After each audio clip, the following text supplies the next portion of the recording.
Hello and welcome to the Three Questions podcast, where we dive deep into the world of wealth management and connect you with industry experts. I'm your host, Wayne Baxter, Senior Executive Manager at One Capital Management. Equity grants can be a powerful tool for motivating employees, advisors, or partners, but they're not without risks. What are the risks, you might ask? Well, stay tuned. Our topic today is the three questions business owners should ask before granting equity from their business. Thank you for taking time to check us out. And if you enjoy this episode of the Three Questions podcast, please consider liking this video and subscribing to our podcast and YouTube channels. This is the second episode in our three-part series where we address the key questions business owners should ask at different stages of their journey, from securing investors to granting equity and eventually selling their business. We'll release one episode each month, so stay tuned for more actionable insights. Today, we're going to focus on the three questions business owners should ask before granting equity from their business. Joining us from Fort Lauderdale, Florida is Emmanuelle Subar Litvinov. She is a partner with the Entrepreneur Lawyers, and she is a dedicated business attorney who specializes in mergers and acquisitions, private security offerings, equity financing, and partnership structuring. Emmanuelle, great to see you again. Thank you for joining the podcast. Wayne, thank you so much for having me. I'm excited to be here. Okay, well, listen, I want to mention that, we did a previous episode last month. It was called The Three Questions Business Owners Should Ask Before Taking on an Investor. You can find that episode at www.onecapital.com/three questions PHP. So I highly encourage you, if you missed that episode, to check it out. Now, I will say this, that Emmanuelle brings a strategic solutions-oriented mindset to helping entrepreneurs build and protect their businesses. She serves clients from startups to mature companies, and again, across industries like technology, manufacturing, and real estate. And I should also mention, while Emmanuelle is in Fort Lauderdale, Florida, and she's licensed in Florida, she's also licensed in California, spent time out here in Southern California. So she's knowledgeable both in those states. So before we get ahead of ourselves, I think we should actually sort of back up here and really talk about this term granting equity, because if you're not a sort of a savvy business owner, you may not even understand what the term means. So why don't we start with the basic fundamentals here and just talk about the idea of a business's granting equity. Of course. So when we're talking about granting equity, what we're really talking about is handing over a piece of ownership. Now, that might sound pretty straightforward, but it's a permanent decision that changes the entire dynamic of the company. Mm-hmm. So it's important to only grant that equity into the decision-making structure, into the financial upside, if it's somebody that you're willing to go long-term with. So before moving forward, you really need to think about what that truly means for your control, your culture, and that long-term flexibility. I read in the Harvard Business Review that a poorly structured equity deal can lead to dilution for like 60% of startups. And this could obviously be very costly for founders in terms of control, valuation headaches that could come up, or legal disputes down the line. Now, on the other hand, done right, granting equity can align incentives, attract top talent, and fuel growth without draining cash reserve, which makes it essential for business owners to weigh the pros and cons and alternatives for things like phantom stock or profit sharing for their businesses. So maybe you could just give us a sort of an overview on some of the experiences that you've had with this, Manuel, and how these equity granting of equities can be a success or a failure.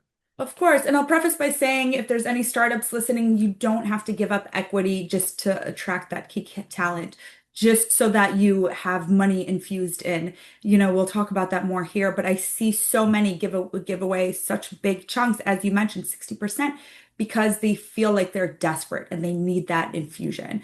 But, based on what you said, the truth is I've seen both sides of this play out. So when equity is rushed or poorly structured, it does create that dilution, the legal disputes, and that frustration that lingers for years.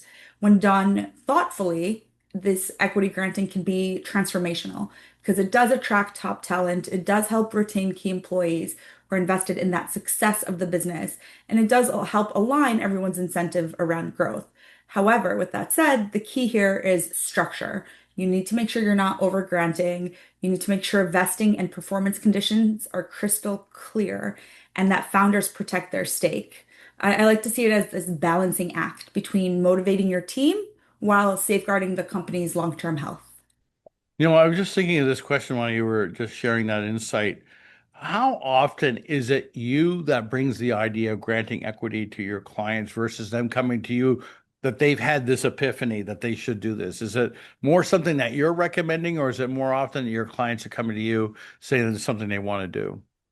That's a great question. So it tends to be a nice mix. Usually, if I come in when we're structuring things early on, I tend to ask, let's say I'm forming the company or we're undergoing a reorganization, I tend to ask, do you have plans of, granting equity, whether it's, these phantom equity plans or any of the sort?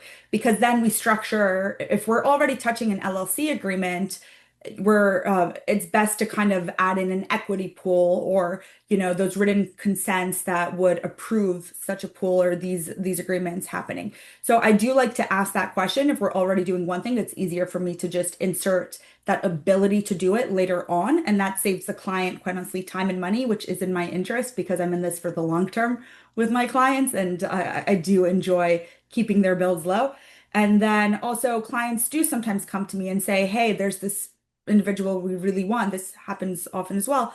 But we don't have the salary, or I just did this recently actually with a contractor agreement. It's in biotech. They have quite a track ahead of them. They're off to great things. And but the cash flow is kind of slower. And so we're doing a grant with a contractor. I would imagine that would be something in the tech industry. You can see a lot of new businesses. And I have clients that actually are engineers that work for some of the big names that they've been approached, and it's almost like a headhunting exercise where they come in with a rather low salary offering and they want to grant, you know, equity on the success of the business. And I know from my clients' perspectives and talking to them about that, sometimes they look at that kind of dubiously that do they want to take that much risk? Do they want to, they have to really believe in the business before they're going to take that offer. So it depends That's on the what that structure. is. It depends on the business. So Yeah. today we're discussing the three questions business owners should ask before granting equity from their business. So we're going to get to the first question, Emmanuel. And again, these are from the perspective of the business owner. Question number one. As a way of incentivizing my key employee, I'm thinking of granting equity. Are there any other options to consider? Emmanuel, take it away. So, as I've touched upon, when a business owner tells me they're thinking about granting that equity to a key employee, first thing I remind them is equity is forever. Once you hand it out, you cannot take it back without creating a major dispute. So, yes, it's a powerful motivator, but it does come with strings attached. Doesn't mean don't do it. You just need to think it through. So, I do like to explore alternatives first, right? Like performance-based bonuses, phantom stock plans, profit sharing arrangements, a capital event agreement. These allow employees to feel invested and rewarded without permanently altering that ownership structure.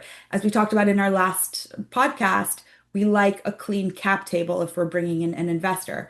And when Mhm. we have a lot of these, equity out there, it tends to mess up the cap table a little bit. So oftentimes, many early stage companies find these alternatives are a much cleaner fit.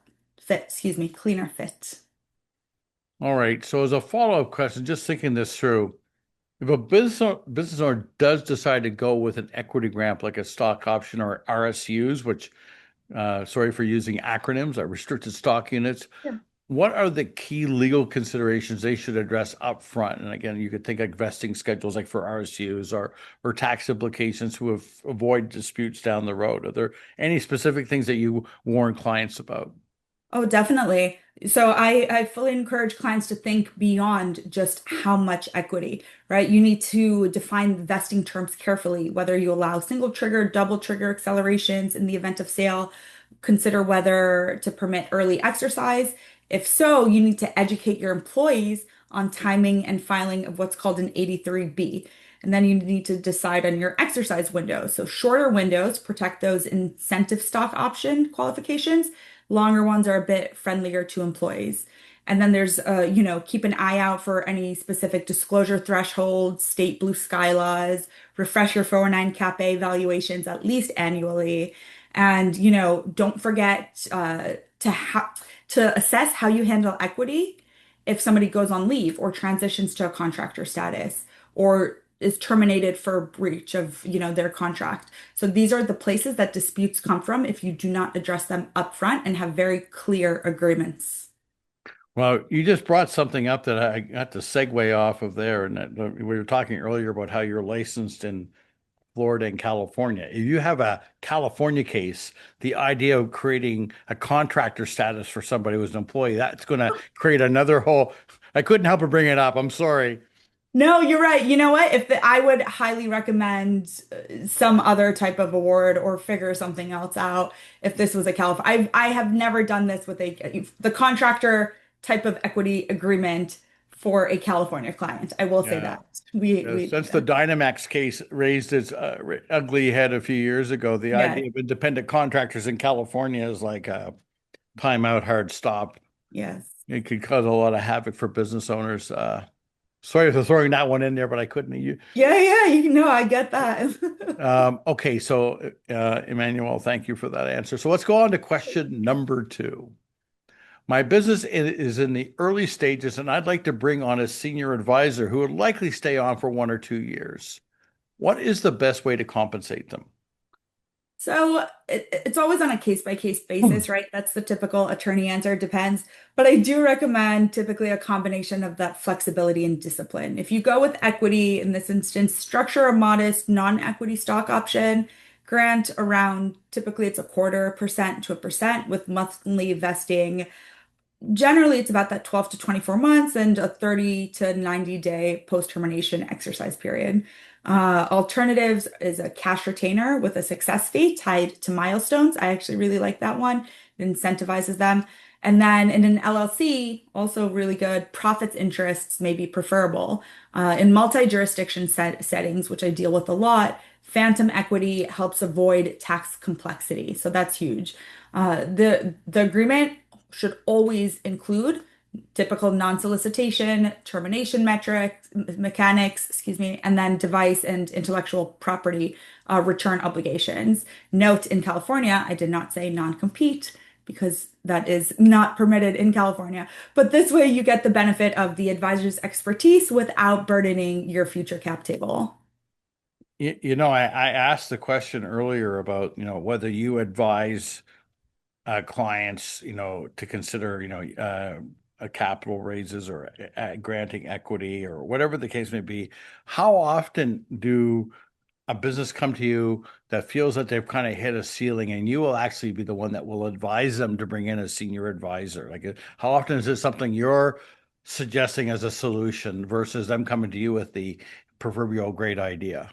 It's a little bit of both. If we're starting out, let's say it's an early stage company and they don't have all the pieces in place yet, I'll talk about it. I'll also help them just source that individual or put them in touch. And that's not under my legal hat. That's just under the jack of all trades hat that I like to do for my clients You is got a put pretty them in deep touch. bench, Emmanuel. So it isn't like you're living on an island by yourself. You're fairly well connected. I can assure everybody on that one. Oh, I appreciate that, Wayne. I can say the same for you. But it's tapping into that network and building that reputable team around you so that if I go to somebody like you and say, hey, I have this client, this is what they do, and they need this type of person, I know that I can trust you, that whoever is vetted through you and whoever you bring me, I'll still vet, but I don't need to as much as, finding somebody on the street. All And right. so it does tend to be, it goes both ways. So if I do see that need in the company, then I will make it known because I do like to help my clients make sure that they're being successful in the long term. And then other times they'll come to me and say, hey, we're thinking about, hiring this senior advisor, key employee. I will say this before I move on to my next question. Emmanuel has been an incredible resource for me and my clients in helping out, and a couple cases in particular where she's been an incredible resource. So that's why I brought this up. The fact that obviously you're very well connected and can be a resource beyond just your own legal expertise. Um, Emmanuelle Subar Litvinov joins us from Fort Lauderdale, Florida, and she is an experienced, dedicated business attorney. And we're addressing the question about granting equity and providing grants. So let's get on to question number three.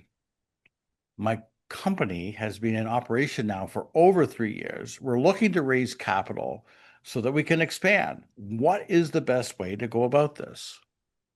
Yeah, so number one, it's reaching out to your advisors around you and raising capital, right? Getting out there and being able to raise capital and putting the word out Hmm. there. Prior to doing that, for founders with traction, investors expect to see clean market standard terms. So that means generally a 1x non-participating liquidation preference, this broad-based weighted average anti-dilution. These are all terms that we can talk through if these don't make any sense. So balanced board seats and reasonable protective provisions. If you're earlier, that's typically when safes or notes come into play, and those are fine, but set up a clear cap and expiration to avoid stacking. And then also always model your dilution before you sign a term sheet.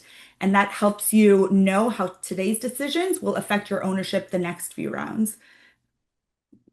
You know, I get asked this question about raising capital through equity offerings. What are the pitfalls when you're talking to a business owner? You're kind of like waving the red flag. What are the pitfalls they need to avoid? So I encourage founders to think in three buckets. This tends to be operational, so not having that milestone plan or that use of proceeds discipline. Number two would be strategic, taking money from investors who lack reserves or whose exit horizons don't really match your vision.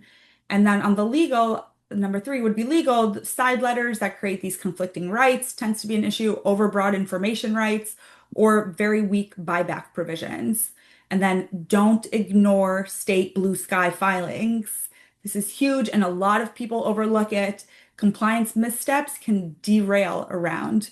So each pitfall increases dilution, it slows future rounds, and it sets you up for disputes. Interesting. So, Emmanuel, we're going to continue the series on as we continue forward on this question of, for business owners to ask at these key stages, whether it be at the beginning or raising capital or granting equity, or they're actually in the thinking of selling. What are some of the, I guess, the big lesson that you've learned as a business attorney? And I can't help even to mention the fact that you were in a family business for that's 3 decades or 3 generations old. That attorneys should keep in mind, or pardon me, when entrepreneurs should keep in mind when they're granting equity. Like there's got to be some kind of lessons that you've seen that people need to be aware of, right, to make sure the company is like more resilient, stronger going forward. Yeah, so the best companies I've seen succeed, making them a bit more resilient, they run this like it's a disciplined budget. So each year the board should approve this equity pool with defined ranges by role and seniority, as well as KPIs and review the cadences, etc. The company should also maintain what I like to call a living cap table model that projects the dilution under different scenarios so leaders can see how today's grant affects tomorrow's raise or exit. So that level of intentionality prevents regret and builds resilience. So looking at trends, and I'm going to focus, if you don't mind, on Florida's business landscape, because like we were talking in the last episode, it's a really growing environment right now. Florida's pretty hot place right now for business investors. So when you look at Florida's business landscape and the rise of tech startups or remote teams, how does granting equity evolve over the coming years? Do you see, and especially you're looking at business owners, how can they prepare to stay sort of ahead of the game? Sure. So I see a few clear trends emerging. First, profit interests and phantom equity are expanding beyond startups to mid-size and that mid-market level business, especially for cross-border or those non-traditional workers. Second, I'm seeing that companies are adopting automated equity management platforms to reduce that cap table chaos, streamline everything, make it much cleaner. And finally, a lot of performance-based vesting, often tied to these AI-anchored KPIs.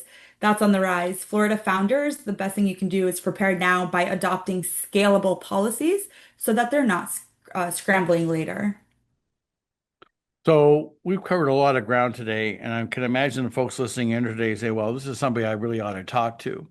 Now, if they're watching on our website, they're seeing all your information. We put it below your picture on the screen. But if someone's listening on, on our podcast on Spotify, Apple, what's the best way for them to reach you? How can they contact you? Sure. So, as Wayne mentioned, my name is Emmanuelle Subar Litvinov, and I'm a partner at the Entrepreneur Lawyers. Phone number is 305-686-5159. My email is elitvinov at tels.legal. And our website is theentrepreneurlawyers.com. You can find me on LinkedIn and as well as throughout social media. For sure. And Manuel, I want to thank you again for joining us. Another great episode. Again, Manuel Subar Litvinov is a partner with the Entrepreneur Lawyers, and she joined us today from beautiful Fort Lauderdale, Florida. Thank you very Thank you much, so Manuel. much, Wayne. I look forward to bringing you the Three Questions podcast, and I hope you find them educational and informative. Please consider liking this video, subscribing to our podcast and YouTube channels. And to receive a notification of when our latest episode has been posted, please click on the notifications bell. Lastly, to schedule an online Zoom consultation with me to discuss your wealth management needs, please click on the link in the description box below, www.onecapital.com/meet with Wayne. Thank you, and we will see you soon.